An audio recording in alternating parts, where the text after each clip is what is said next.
복부하는 수개월에서 혹은 1년까지 걸리기도 합니다. 이번 겨울은 진짜 지독했던 겨울인 것 같아요. 개인적으로는. 왜요? 왜요? 코로나에 진짜 주변에 미안해, 내가 맨날 연락해. 맨날 나도 그랬어. 연락해. 나도. 비대면 상담 맨날 받았어. 주변에 안 아픈 애들이 없었어요. 아. 항생제를 뭐 4일 전까지 먹었는데 또 감기 걸렸어요. 또 항생제를 먹어야 될 거예요. 그런 엄마들이 되게 많으셨어요. 근데 항생제가 필요한 경우에는 먹지만 부작용에 대한 얘기들이 많이 있잖아요. 막연하게 부작용이 있다라고만 알고 계시는데 부작용에 대해서 오늘 구체적으로 알려드리려고 합니다. 사실 이거는 내가 하자고 했잖아, 이 콘텐츠. 언니한테 물어보다가 답변을 듣다 보니까 그냥 이걸 영상에 궁금해하는 올려야 사람이 돼. 많을 것 같아서 영상으로 만들어야지 그런 생각을 했어요. 네. 그럼 일단 항생제 하면은 따라붙는 부작용이 나는 내성이라고 들었거든. 사실 그게 걱정되기도 하고. 그럼 내성은 어떤 경우에 자주 생기는 거예요? 보통은 의사가 처방해준 항생제를 끝까지 안 먹었을 경우 아. 이제 증상이 괜찮아졌다고 하지만 음. 몸에는 세균이 남아있을 수 있잖아요. 음. 그게 완전히 박멸될 때까지 항생제를 먹어야 하는데 안 먹었을 경우 걔네들이 남아서 내성균이 될 수 있고 또 증상이 다 나아져서 이제 아무 콧물도 안 나고 아무 증상 없는데 해도 의사 선생님이 지어주신 건 무조건 끝까지 먹어야 된다는 돼요. 거지. 항생제는. 그렇죠. 또 다른 한 가지는 그냥 단순 바이러스 질환의 항생제를 먹었을 경우 그럴 경우에도 내성이 생길 수 있어요. 우리 몸에는 원래 세균들이 많이 있어. 상재균들이라고 하고 좋은 균들도 있고 뭐 나쁜 균들도 있고 뭐 내성균들도 있고 막 되게 다양하게 있단 말이야. 감기 걸렸어. 그럼 얘네들이 콧물 같은 게 있고 촉촉한 환경이 되면 많아져. 바이러스성일 때? 바이러스성일 때도 몸에 세균도 막 늘어나 숫자가. 근데 그 세균들은 그냥 늘어나기만 했을 뿐이지 뭐 몸에서 뭐 나쁜 작용을 일으키진 않아. 그냥 몸에 많이 있을 뿐이야. 우리 몸에 정상적인 세균 2개, 좀 나쁜 내성균 하나가 살고 있다고 해봅시다. 그럼 한 4개 되고 하니까 2개 된다고 해볼게. 그럼 여기 이제 바이러스도 새로 들어왔겠지. 근데 이때 항생제를 줘.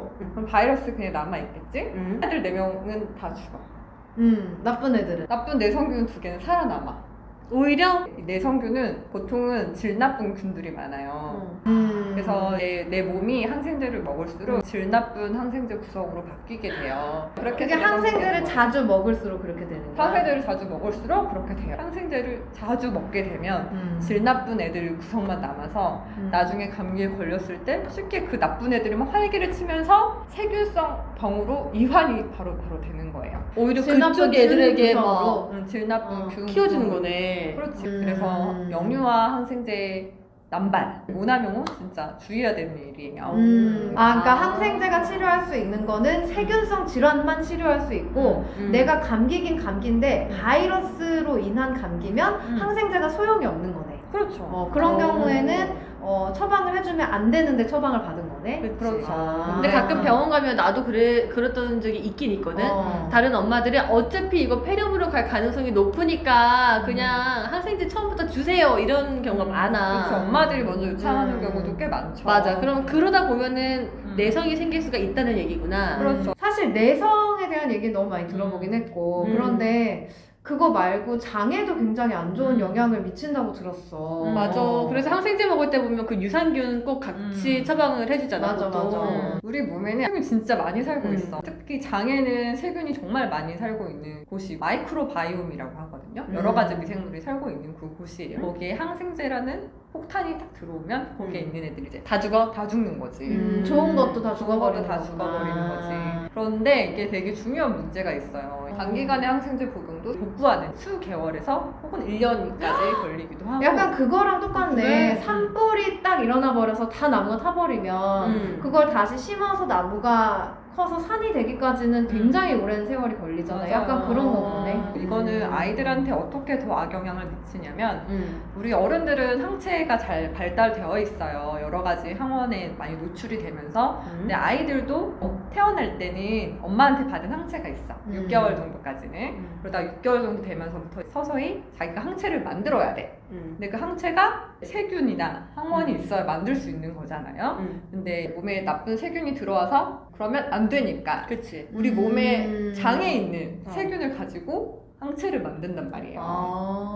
그러니까 장에 있는 세균이 없어지면 항체도 잘 못 만들어지고 그렇네. 면역 발달도 잘 안 되는 거고. 그렇네. 그냥 도미노처럼 이렇게 다 같이 무너지는 거네요. 그렇죠. 면역 발달이 잘 안 되고 발달이 잘 안 된 친구는 나중에 뭐 알러지, 천식, 아토피 이런 건 당연하고 그치. 요런 환경이 뭐 치매, 당뇨, 뭐 비만 이런 데까지 쭉 연관돼서 영향을 미치거든요. 나도 이제 우리 애 장에 신경을 많이 써서 유산균을 굉장히 신경 써서 먹이는데 항생제가 들어오면 이제 내가 그동안 애써온 거를 다 초기화시킬 수 있다는 뜻인 거죠. 그렇죠. 유산균을 먹어도 사실 복구가 잘 안 돼요. 근데 이제 병원 가면 음. 그냥 단순 기침에는 의사 선생님들이 좀 안 주려고 하는데 이 노란 콧물 막 줄줄 나오고 이러는데 엄마 입장에서 이걸 안 먹여도 되나? 너무 불안할 때도 있단 말이야. 그러게. 노란 콧물이 나오는 경우에도 항생제를 안 먹어도 돼. 원래 노란 콧물은 감기의 자연스러운 과정이에요. 아. 감기에 제일 처음에 초기에 열이 나고 맑은 콧물이 하루 이틀 나온 다음에 바로 노란 콧물로 가요. 노란 콧물이 뭐냐면 맑은 콧물이 나오면 우리 몸에 백혈구랑 막 바이러스랑 막 다 싸울 거 아니야. 그 여러 가지 면역 물질이 싸우고 난 흔적이에요. 찌꺼기? 찌꺼기예요. 노란색은 화농성이나 뭐 세균성의 문제가 아니라 그냥 내 백혈구와 내 면역 반응의 찌꺼기다. 잘 싸웠구나. 그렇게 생각하시면 되고 노란 콧물이 나오는 거는 당연하다. 노란 콧물이 한 5일, 일주일간은 가는 거는 정상적인 과정이고 그 이후에 기침이 한 2주, 보통 뭐 한 달 이상도 가는 게 감기의 아이들의 자연스러운 과정이기 때문에 이거는 치료하든 치료하지 않든 나오는 거네. 나오는 거예요. 갑자기 투명한 게 노래졌어 이러면 놀랄 게 아니라 그냥 당연한 건 거네? 당연한 거예요. 나는 이게 심해진다고 생각했거든. 나도 한 5일 정도 노란 콧물 나오면 다시 맑아지면서 회복되는 게 정상 과정이고 나는 사실 원망도 했어. 약 먹어도 호전이 안 되니까 의사 선생님 이거 약 제대로 준 거 맞아? 사실 이랬던 적도 있거든. 그 중이염 같은 경우는 중이염 얘기를 들으면 항생제를 당연히 먹어야 될 것 같은 생각이 들잖아. 아니 중이염이 항생제를 실제로 많이 처방받았었어. 애들은 여기 비관과 이관이 잘 연결돼 있어요. 그래서 콧물이 보이면 여기 중이에도 약간 뭔가 액체가 생긴다고 생각하면 돼. 그래서 애들은 감기 걸리면 중이염은 자주 와요. 그래서 그것도 그냥 놔두면 알아서 낫거든요. 세균성으로 가는 경우는 극히 드물어. 그것도 한 7, 8%. 근데 7, 8% 때문에 뭐 항생제를 먹일 수 있겠지만 뭐 중이염이라고 꼭 항생제를 먹는 건 아니에요. 그런데 이 영상을 보면서 이렇게 생각하실 수도 있잖아. 어차피 바이러스성이고 감기는 이런 거고 중이염도 자연 치유되니까 병원을 안 가도 되고 약을 안 먹어도 돼 라고 생각하면 안 되는 거는 알고 계시죠? 그치. 오히려 해야 세균성이랑 되니까. 바이러스성이랑 증상으로는 구별하기가 어려워요. 자주 찾아가는 게 더 오히려 도움이 의사는 사실 한 3일에 한 번, 4일에 한 번 보잖아요. 그런 경우 항생제를 선제적으로 투여하는 경우가 많이 있지. 그럴 때는 의사 선생님한테 정말 꼭 항생제를 먹어야 되는 컨디션입니까? 하고 물어보고 오히려? 네, 물어보시고 그럼 좀 지켜볼까요? 하시고 좀 더 지켜보고 좀 자주 찾아가고 이렇게 하면 되고 난 오히려 쪼르는 편이었거든. 어차피 넘어갈 것 같으면 주세요. 약간 이런 느낌이었어. 네, 반성이 많이 되네요. 바이러스로 시작한 일반 감기에서 심해져서 쭉 세균성 폐렴까지 갈 수도 있으니까 가는 경우는 10% 이내예요. 근데 그럴 경우에만 항생제를 먹어야 된다. 네. 그럴 경우에 먹어야 되는데 일반은 다 주는 경향이 조금 많이 있죠. 그치. 우리나라는. 그 외에 항생제를 처방을 받으면 시간 간격을 두고 먹어라 정해주잖아. 맞아. 근데 나는 그게 약간 무서워. 먹이라는 것보다 짧게 먹이면은 안 될 것 같고 길게 먹여도 안 될 것 같고 그런데 이 시간을 지키라고 하는 이유가 뭔지도 궁금하고 시간을 조금 어긋나게 못 지켰을 때는 그러면 어떻게 되는 맞아. 건지. 그럴 수도 있지. 항생제 농도가 몸에 계속 어느 정도 일정하게 있어야 세균의 번식을 막을 수 있단 말이야. 시간을 지켜서 이렇게 투여를 해야 내 몸에 일정한 그렇겠네. 항생제가 있어야 번식을 막게 농도가 너무 이렇게 띄엄띄엄하면은 얕은 농도니까 그래서 중요하구나. 항생제 중에도 꼭 냉장 보관을 하라 그러는 항생제가 맞아, 있잖아. 실온도 있어. 냉장의 경우에 내가 한번 냉장 보관을 못한 경우가 있어. 뭐가 막 변하고 이상한 것 같지는 않은데 불안해서 아이한테 못 먹였었거든. 그런 경우에는 먹여도 되는 건지. 약효가 약간 떨어져 있겠죠. 항생제 농도가 일정하게 유지돼야 하듯이 그 효과도 약간 떨어지니까 그 제대로 항생제 역할을 못 할 수 있죠. 냉장고에 오래 보관하지 않은 나는 것들은 먹으면 안 되죠. 아, 실온에 너무 오래 있었던 실온에 거? 너무 있었던 거. 냄새나 색깔 변화가 있으면 약은 먹이면 안 됩니다. 그게 안전하겠네요.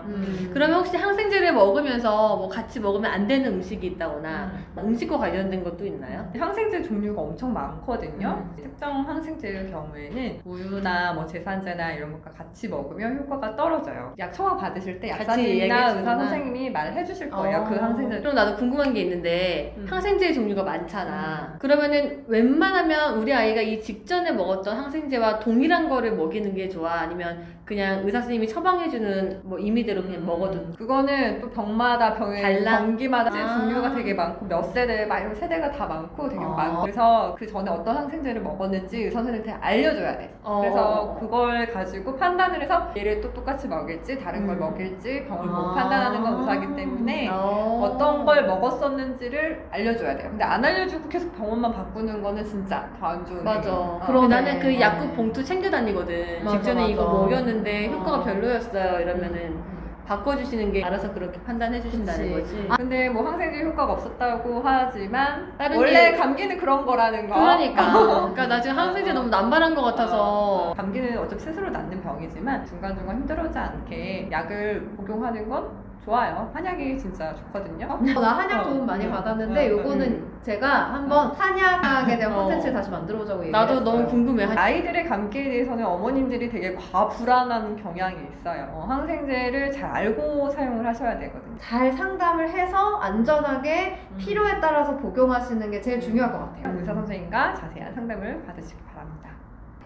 좋아요, 구독, 알림 설정!